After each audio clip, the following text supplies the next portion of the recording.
أعوذ بالله من الشيطان الرجيم بسم الله الرحمن الرحيم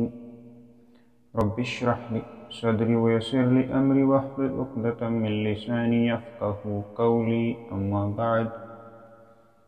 بسم الله الرحمن الرحيم السلام علیکم ورحمۃ اللہ وبرکاتہ. Most welcome. آج کے اس ویڈیو میں آپ کا خوش آمدید ہے. جیسا کہ آپ جانتے ہیں تمام حضرات، تمام ناظرین جو بھی ہمارے اس چینل پہ ہماری ان کوششوں کو، ان کاوشوں کو اور جو ہم مطالعہ کرتے ہیں اس کو بغور اپنے سماعت و اپنے چشم دید آنکھوں سے پڑھتے ہیں اور سنتے ہیں کہ ہم نے جو سلسلہ شروع کیا ہے، آج اس سلسلے کی تیسری کوشش اور کاوش ہم آپ تک پہنچانے کی کوشش کر رہے ہیں. تو اس سے پہلے کہ ہم نے پہلے ہی درس اور پہلے ہی دن کا جو مطالعہ کیا تھا وہ سورہ بقرہ کی آیت نمبر 1-2 کا تھا. آیت نمبر 1 الف لام میم حروف مقطعات میں سے تھی، اور ان حروف مقطعات کا علم اللہ تبارک و تعالیٰ کو خود اپنے پاس ہے. ہم تک صرف ان کا ثواب اور منزلت اور فضیلت بیان کی گئی ہے کہ ان کے پڑھنے سے آپ کو ثواب. اور دوسری آیت اس کی یہ تھی کہ ذالک الکتاب لا ریب فیہ ھدی للمتقین، کہ یہ کتاب جو اللہ تبارک و تعالیٰ کی طرف سے نازل کردہ ہے اس میں کوئی شک نہیں ہے، اور یہ کتاب ہدایت ہے ان متقی اور پرہیزگار لوگوں کے لیے. تو اس آیت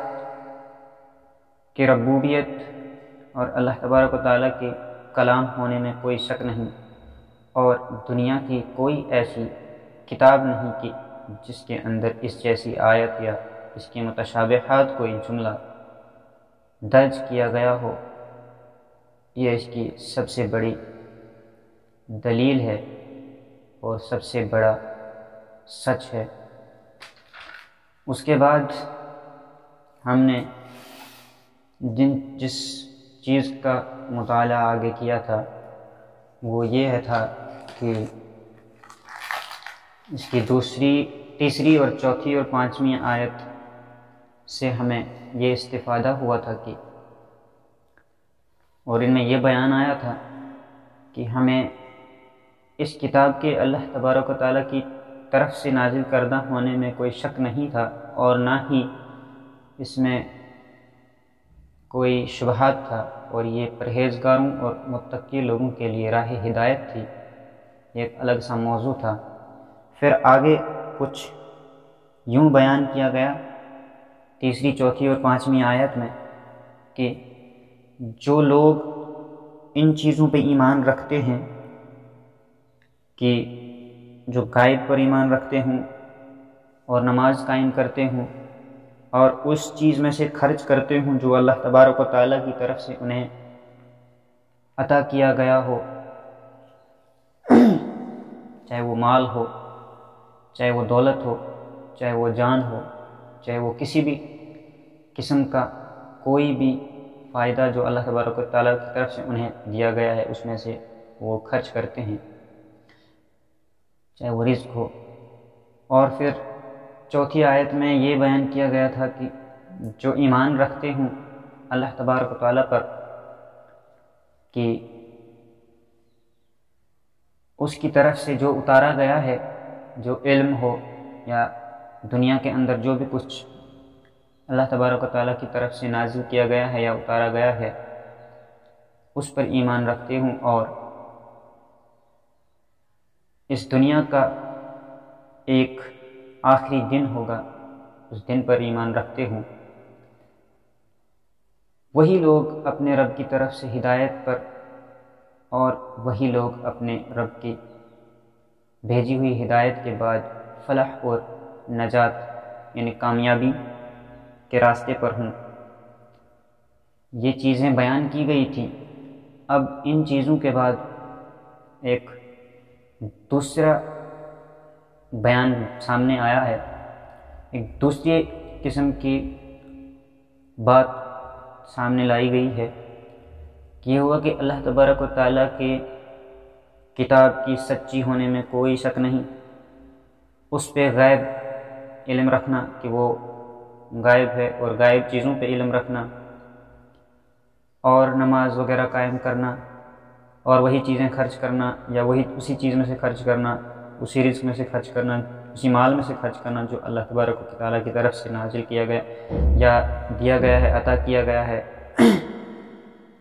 اور ایمان لانا اسی کی طرف سے اتاری گئی ہر ایک چیز پر اور آخرت کے دن پر، اور وہی لوگ ہدایت والے تھے۔ یہ تھا یہ پہلا بیان۔ اب اس کے مترادف، اس کے اپوزٹ ایک بیان آیا ہے کہ یہ تو کامیاب لوگوں کی نشانیاں تھیں، اب کن لوگوں کی نشانیاں ہیں وہ آگے ہم مطالعے میں سنتے ہیں اور پڑھتے ہیں۔ پہلی آیت یہاں پہ تھی، اس کی سٹارٹ ہو رہی ہے دوسری طرف کے جملوں کی، ان الذین کفروا سواء علیہم اانذرتہم ام لم تنذرہم لا یؤمنون۔ فرمایا گیا ہے کہ کافروں کو آپ کا ڈرانا، یعنی ابھی تو آپ صرف متقی، پرہیزگار اور کامیاب اور یقین رکھنے والوں کی طرف متوجہ تھے، اب آپ ذرا ان لوگوں کی طرف بھی متوجہ ہو جائیں کہ جن لوگوں نے کفر کیا ہے یا جو لوگ اس بات پہ یقین نہیں رکھتے ہیں انہیں کس طرح سے ڈرائیں۔ ان الذین کفروا، بے شک جن لوگوں نے کفر کیا، سواء برابر ہے، یعنی جن لوگوں نے کفر کیا ان کے لیے برابر ہے، انذرتہم، تم انہیں ڈراؤ یا اللہ تبارک و تعالیٰ کی احکامات سامنے رکھو، ان کے لیے برابر ہے، وہ اس بات کو نہیں ماننے والے۔ تو یہاں پہ فرمایا گیا ہے کہ کافروں کو آپ کا ڈرانا یا نہ ڈرانا برابر ہے، آپ انہیں ڈراؤ یا نہ ڈراؤ، ان کے لیے یہ برابر ہے، ان کے لیے یہ کوئی معنی نہیں رکھتا ہے۔ یہ لوگ ایمان نہ لائیں گے، ٹھیک۔ ان الذین کفروا سواء علیہم اانذرتہم ام لم تنذرہم لا یؤمنون، ان لوگوں کے لیے برابر ہے، چاہے تم انہیں ڈراؤ یا نہ ڈراؤ، وہ ایمان یا وہ یقین لانے والے نہیں ہیں، ٹھیک۔ چاہے تم انہیں ڈراؤ یا نہ ڈراؤ، انہیں ایمان ان پر برابر ہے، وہ ایمان لانے والے نہیں ہیں۔ پہلے ایمان والوں کی بات آ رہی تھی، اب یہاں پہ ان لوگوں کی بات آ رہی تھی کہ چاہے وہ اس اللہ تبارک و تعالیٰ کی کتاب کو سنیں، پڑھیں یا کچھ بھی کریں، چونکہ انہوں نے تو کفر اختیار کر لیا ہے، ان کے عقل پہ یہ چیز ان کی عقل کو شیطان نے گھیر رکھا ہے، بند کر رکھا ہے، لاک کر رکھا ہے، جس کی وجہ سے وہ اللہ تبارک تعالیٰ کی کتاب کی جو نازل کردہ احکامات ہیں اللہ تبارک تعالیٰ کی طرف سے اور ہدایات ہیں وہ ان تک پہنچنے نہیں پاتی ہیں۔ پھر کیا ہے کہ ختم اللہ علی قلوبہم وعلی سمعہم وعلی ابصارہم، یعنی ختم اللہ تبارک و تعالیٰ نے مہر لگا دی گئی ہے ان لوگوں کے کانوں پر، جس چیز سے وہ سنتے ہیں، کانوں سے وہ سنتے ہیں، سمعہم، ان کے دلوں پہ مہر لگا دیے، کانوں کو بند کر دیا گیا، وعلی ابصارہم، ان کی آنکھوں کو بند کر دیا ہے، غشاوۃ ولہم عذاب عظیم، یعنی اللہ نے ان کے دلوں پر اور ان کے کانوں پر مہر کر دی ہے اور ان کی آنکھوں پر پردہ ہے اور ان کے لیے بڑا عذاب ہے۔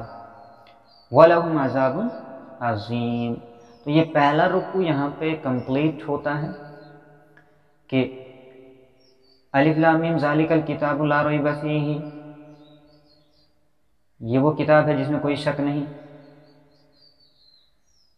اللہ تبارک و تعالیٰ کی کتاب ہونے میں، اور ہدایت ہے متقی لوگوں کے لیے۔ الذین یؤمنون بالغیب ویقیمون الصلاۃ ومما رزقناہم ینفقون، اور جو لوگ غیب پر ایمان لاتے ہیں اور نماز قائم کرتے ہیں اور اس چیز میں سے خرچ کرتے ہیں جو اللہ تبارک و تعالیٰ نے انہیں دی ہے، یعنی اس مال میں سے خرچ کرتے ہیں جو اللہ نے انہیں عطا کیا ہے۔ والذین یؤمنون بما انزل الیک، اور ان لوگوں اس چیز پر ایمان رکھتے ہیں جو ان کی طرف اتارا گیا ہے۔ وما انزل من قبلک وبالآخرۃ هم یوقنون، اور اس سے پہلے جو اتارا گیا ہے اس پر یقین رکھتے ہیں۔ وبالآخرۃ هم یوقنون، اور آخرت پر وہ ایمان رکھتے ہیں۔ اولئک علی ھدی من ربہم، وہی لوگ سچے اور وہی لوگ راہ ہدایت پر ہیں۔ واولئک هم المفلحون، اور وہی لوگ کامیاب اور فلاح پانے والے، نجات پانے والے لوگ ہیں۔ اب وہ لوگ ان الذین کفروا، جن لوگوں نے کفر اختیار کر رکھا ہے، سواء برابر ہے ان کے لیے، علیہم انذرتہم، یعنی اگر تم انہیں ڈراؤ، ام لم تنذرہم، اگرچہ تم انہیں نہ بھی ڈراؤ، یعنی برابر ہے ان لوگوں کے لیے کہ تم انہیں ڈراؤ یا نہ ڈراؤ، ان پہ کوئی بھی اس چیز کا کوئی بھی اثر پڑنے والا نہیں ہے، چونکہ انہوں نے کفر اختیار کر رکھا ہے، وہ ایمان والے لانے والے نہیں ہیں۔ ہم لا یؤمنون، وہ کبھی بھی ایمان نہیں لائیں گے۔ کیوں ایمان نہیں لائیں گے؟ کیونکہ ختم اللہ علی قلوبہم، اللہ تبارک و تعالیٰ نے مہر کر دیا ہے ان کے دلوں پر، وعلی سمعہم، ان کے کانوں پر، سماعت پر، جس چیز سے وہ سنتے ہیں۔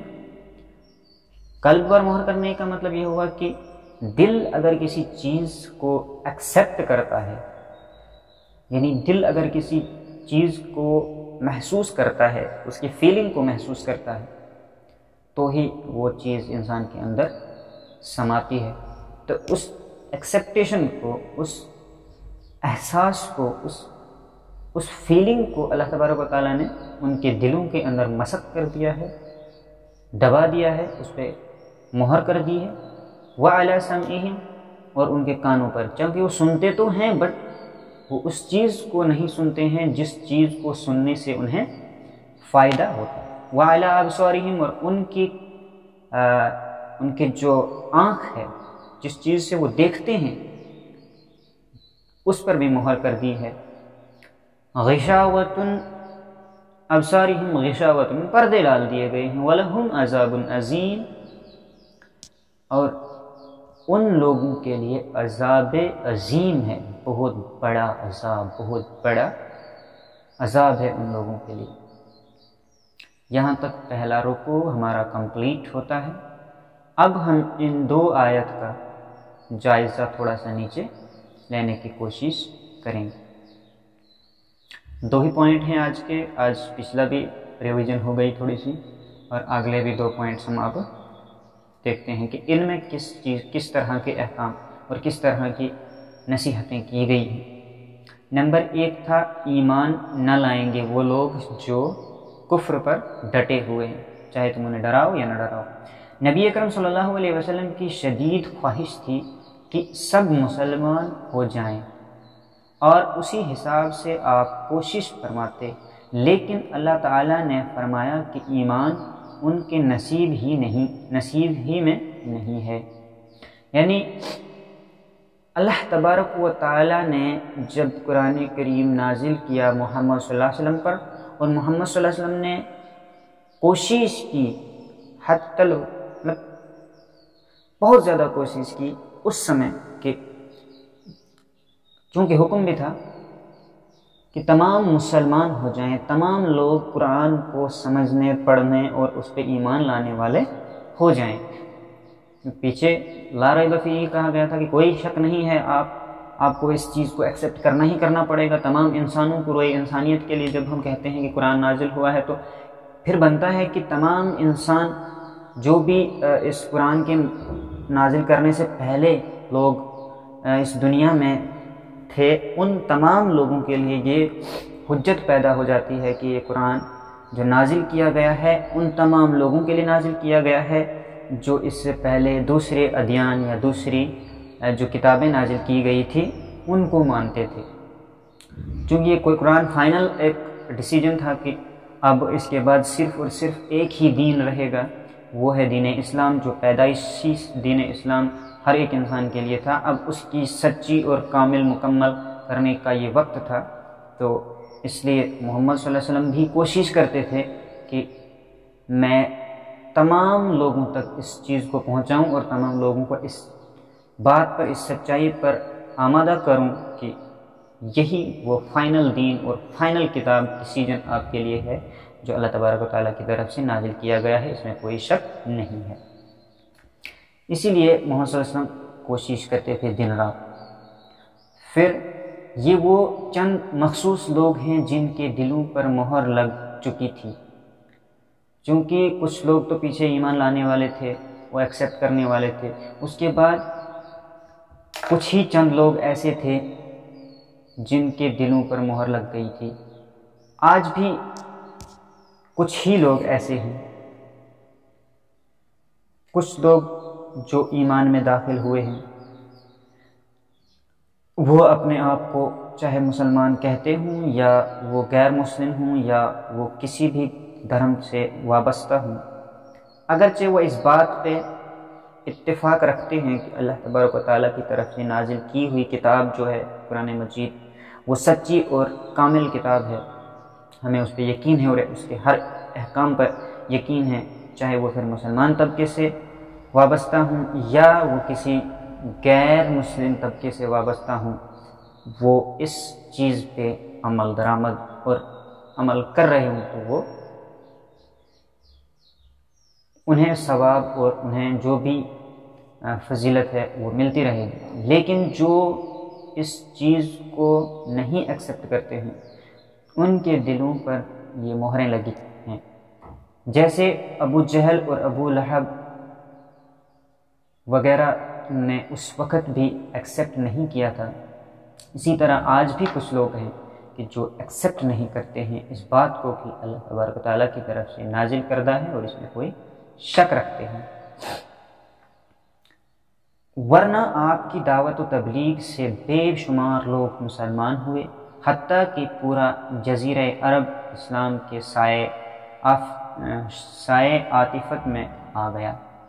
یعنی اس سمے کچھ چند ہی لوگ جیسے ابو جہل، ابو لہب وغیرہ جیسے لوگوں نے ایکسیپٹ نہیں کیا کہ یہ قرآن مجید اللہ تبارک و تعالیٰ کی طرف سے نازل کردہ ہدایت والی کتاب ہے، انہوں نے اس وقت بھی نہیں ایکسیپٹ کیا، اور اس وقت بھی کچھ لوگ ایسے ہیں جو ایکسیپٹ نہیں کرتے ہیں کہ یہ کتاب اللہ تبارک و تعالیٰ کی طرف سے نازل کردہ کتاب ہے، حالانکہ اس کی جیسی کوئی کتاب دنیا میں موجود نہیں ہے اور نہیں ہو سکتی ہے۔ پھر دوسرا جملہ دوسری آیت کا کہ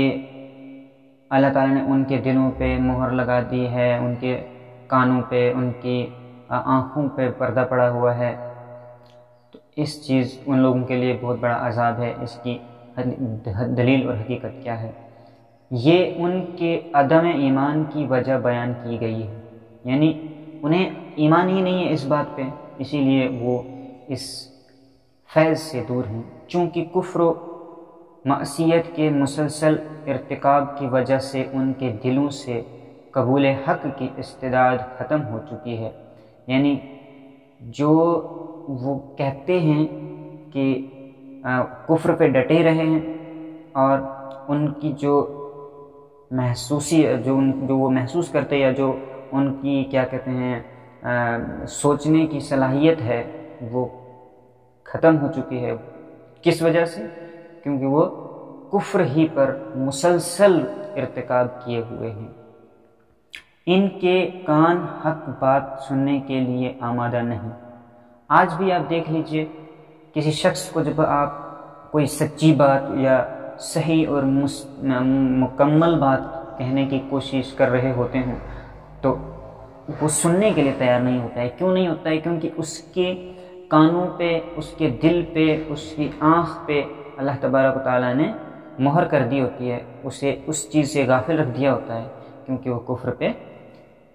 ڈٹا ہوا ہوتا ہے، اور ان کی نگاہیں کائنات میں پھیلی ہوئی رب کی نشانیاں دیکھنے سے محروم ہیں۔ اب اللہ تبارک و تعالیٰ کی نشانیاں جب ہم دیکھتے ہیں، اس دنیا کے اندر اپنی نظر کو دوڑاتے ہیں کہ کس طرح سے پہاڑوں کو وجود بخشا گیا ہے، کس طرح سے شجر کو وجود بخشا گیا ہے، کس طرح سے دریا کو بہایا گیا ہے، کس طرح سے دوسرے نباتات، جمادات وغیرہ جو بھی چیزیں ہیں یا کہکشائیں ہیں، گلیکسیز ہے، زمین اور آسمان کو کس طرح سے استوار کیا گیا ہے، بنایا گیا ہے ایک زاویے کے ساتھ، مسلسل یہ اپنی خدمت میں لگی ہوئی ہے۔ تو اس چیز کو جب ہم نہیں دیکھتے ہیں، صرف اپنے فائدے کی چیز کو دیکھتے ہیں، تو ہم سے وہ چیز غافل ہو جاتی ہے جس چیز کو ہم پہچان کے اللہ تبارک تعالیٰ کی ربوبیت کو پہچانیں اور اس پہ ایمان لے آئیں۔ تو ان چیزوں سے، ان نشانیات میں وہ کھو جاتے ہیں کہ دنیاوی جو چیزیں ہیں، اس لیے وہ اللہ تبارک تعالیٰ کی حقیقت کو پہچاننے سے دور رہتے ہیں۔ تو اب وہ ایمان کس طرح لا سکتے ہیں؟ جو انسان دنیا کے اندر کھو جاتا ہے، وہ اس کی سمع بصر اور قلب پہ مہر چڑھ جاتی ہے اور وہ کفر میں مسلسل چلتا جاتا ہے، تو وہ ایمان اور اللہ کے احکام اور اللہ کی سچائی اور حقیقت اور رب ہونے کا وہ اس کے سامنے جو ہے پردہ وہ ہٹتا نہیں ہے۔ ایمان تو انہی لوگوں کے حصے میں آتا ہے جو اللہ تعالیٰ کی دی ہوئی صلاحیتوں کا صحیح استعمال کرتے اور ان سے معرفت کردگار حاصل کرتے، یعنی اللہ تبارک و تعالیٰ کی طرف سے جو معرفت ان لوگوں کی طرف یا صلاحیتیں ان لوگوں کی طرف بھیجی گئی ہیں، وہ اس کو صحیح استعمال کرتے ہیں اور ان پہ عمل کرتے ہیں، تو ہی لوگ رب کو پہچانتے ہیں۔ جو نہیں کرتے ہیں تو وہ لوگ نہیں پہچان سکتے۔ اس کے سیاہ نقطہ، اس کے برعکس لوگ تو اس حدیث کا مصداق ہیں جس میں بیان کیا گیا ہے کہ مومن جب گناہ کر بیٹھتا ہے تو اس کے دل میں سیاہ نقطہ پڑ جاتا ہے، اگر وہ توبہ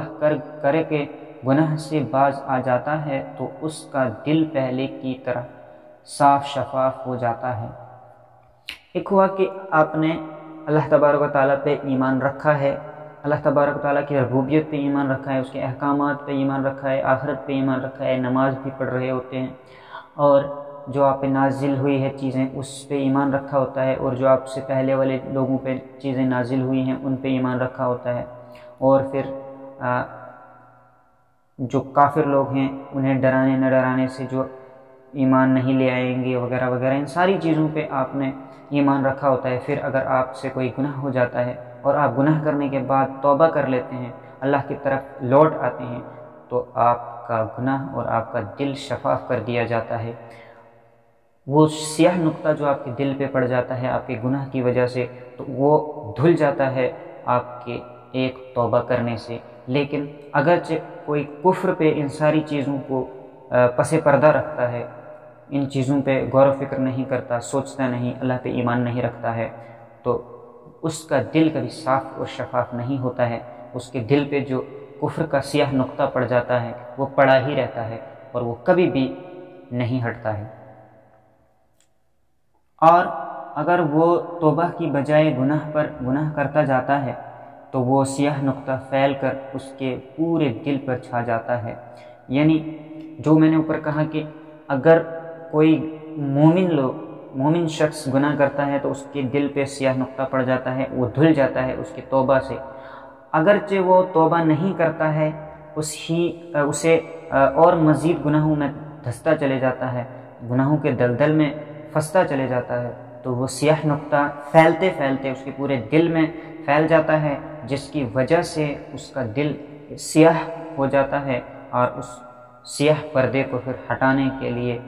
کوئی گنجائش نہیں بچتی ہے، وہ کفر کی شکل اختیار کر لیتا ہے۔ نبی اکرم صلی اللہ علیہ وسلم نے فرمایا یہی وہ زنگ ہے جسے اللہ تعالیٰ نے بیان فرمایا ہے۔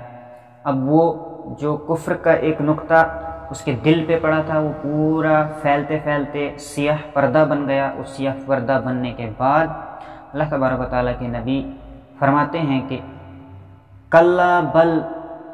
ران علی قلوبہم ما کانوا یکسبون۔ سورہ مطففین میں یہ آیت ہے کہ یعنی ان کے کرتوتوں کی وجہ سے، ان کے یعنی جو کفر پہ ڈٹے رہے لوگ، ان کے کرتوتوں کی وجہ سے ان کے دلوں پر زنگ چڑھ گیا۔ یعنی وہ سیاہ نقطہ پھیلتے پھیلتے سیاہ پردہ بن جاتا ہے، اور سیاہ پردہ جب بن گیا تو وہ زنگ کی شکل اختیار کر لیتا ہے۔ اس چیز کی دلیل پکی ہونے کا یہ وعدہ ہے، یہ دلیل ہے ایک دوسری کی۔ ایک لوہے کا ٹکڑا جب آپ کسی تھوڑے سے پانی کے پاس میں رکھ دیں جہاں پانی کی چھینٹیں اس لوہے کے ٹکڑے پہ پڑتی ہوں، تو تھوڑا سا پانی چھینٹوں کی وجہ سے اس لوہے کے اوپر پڑ رہا ہوتا ہے تو لوہا تھوڑا تھوڑا بھیگتا ہے۔ جب وہ تھوڑا تھوڑا بھیگتا ہے اور تھوڑا تھوڑا سوکھا رہتا ہے تو اس پہ کیا ہوتا ہے، تھوڑا تھوڑا چھینٹیں پڑنا جو اس پہ پڑتی ہیں، اس سے کچھ زنگ جیسا یعنی اس کا کلر تھوڑا سا چینج ہونا شروع ہو جاتا ہے۔ اور اگر پھر کنٹینیو وہ چھینٹیں اس لوہے کے ٹکڑے پہ پڑتی رہیں تو وہ پورے لوہے جتنا بھی لوہے کا ٹکڑا ہو اس کو وہ سیاہ کر دیتی ہیں، اپنے پورے اس زنگ کی شکل اختیار کر لیتی ہیں۔ جب وہ پورا زنگ کی شکل اختیار کر لیتا ہے تو پھر جو اس زنگ کی شکل اختیار ہو جاتی ہے تو وہ پھر دھیرے دھیرے دھیرے دھیرے اس پہ مسلسل ایک خی کی طرح بن جاتا ہے، تو وہ پورا سیاہ ہو جاتا ہے، اس کا رنگ تبدیل ہو جاتا ہے اور لوہا آہستہ آہستہ زنگ کی شکل اختیار کر لیتا ہے۔ تو جب اس پہ زنگ چڑھ جاتا ہے وہ زنگ تبھی اس سے دور ہوتا ہے جب اسے آگ میں دوبارہ سے ڈالا جاتا ہے، نہیں تو وہ زنگ کی وجہ سے لوہا ختم ہو جاتا ہے، وہ بالکل بوسیدہ ہو جاتا ہے۔ اسی طرح انسان کا دل بھی ہے، اس کے اوپر اگر گناہ کے چھوٹے چھوٹے چھینٹیں جو پڑتی ہیں ان کی وجہ سے وہ جو دل ایمان والا دل تھا، وہ جس پہ اللہ تبارک و تعالیٰ کی کوئی احکامات، کوئی آیت، کوئی حکم یا کوئی ہدایت پڑتی اور اس سے وہ منور ہوتا، نور آتا اس کے اندر، وہ نور دور کر دیتا ہے۔ وہ چھوٹی چھوٹی جو گناہوں کی چھینٹیں ہوتی ہیں، وہ چھوٹی چھوٹی چھینٹیں جو ہوتی ہیں وہ اس کے دل کو مسلسل پڑھنے کی وجہ سے سیاہ پردہ بنا دیتی ہیں، اور سیاہ پردہ ایک روز ایسا آتا ہے کہ وہ زنگ کی شکل اختیار کر لیتا ہے۔ تو جب زنگ کی شکل اختیار کر لیتا ہے تو وہ دل مسک کر لیا جاتا ہے، دل ختم ہو جاتا ہے، دل کو ہدایت کے جو اصلی فائدہ ہے، ہدایت ہے، اصلیت جو ہے وہ پہچاننے سے دور رہتا ہے، وہ دھیرے دھیرے دل ختم ہو جاتا ہے، وہ کفر میں دھستا چلے جاتا ہے۔ یہ چیز جامع ترمذی میں بھی واضح کر دی گئی ہے۔ اسی کیفیت کو قرآن نے ختم یعنی مہر لگانا سے تعبیر فرمایا ہے کہ ان کے دلوں پہ ختم کر دی جاتی ہے، مہر لگا دی جاتی ہے، جو ان کی مسلسل بدعمالیوں کا منطقی نتیجہ ہے۔ یعنی وہ جو اپنے بدعمالیوں کے اندر دھستے چلے جاتے ہیں وہ ان کا نتیجہ ہے۔ اسی کو بعض جگہ فرمایا کہ بل طبع اللہ علیہا بکفرہم، یعنی کہ الفاظ میں ذکر کیا ہے، سورہ النساء میں یہ الفاظ آئے ہیں بل طبع اللہ علیہا بکفرہم، اللہ نے ان کے کفر کی وجہ سے ان پر مہر لگا دی ہے۔ یعنی جو وہ اس کفر پہ ڈٹے رہتے ہیں، اس کفر پہ ڈٹے رہنے یعنی گناہ تو کیے لیکن پھر معافی یا توبہ نہیں کی، اس پہ ڈٹے رہے، زنگ چڑھ گیا، زنگ چڑھنے کی وجہ سے وہ ان کے دلوں پہ، ان کے کانوں پہ، ان کی آنکھوں پہ وہ پردے جو پڑے رہے، ان پردوں کے پڑے ہی رہنے سے ان کا دل مسخ کر لیا گیا اور وہ کفر پہ ڈٹے رہے،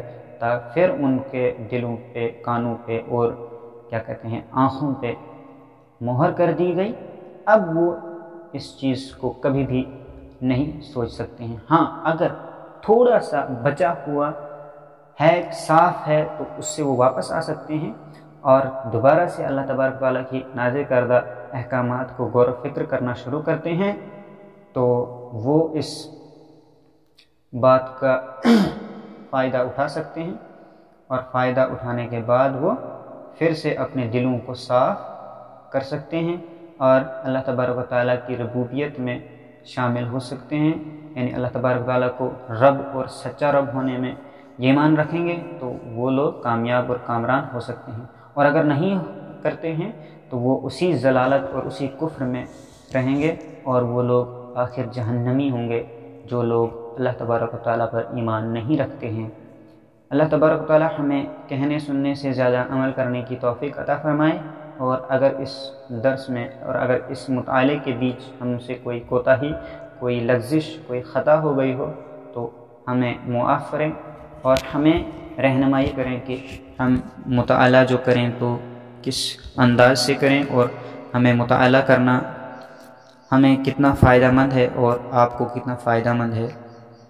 وآخر دعوانا ان الحمد للہ رب العالمین۔ السلام۔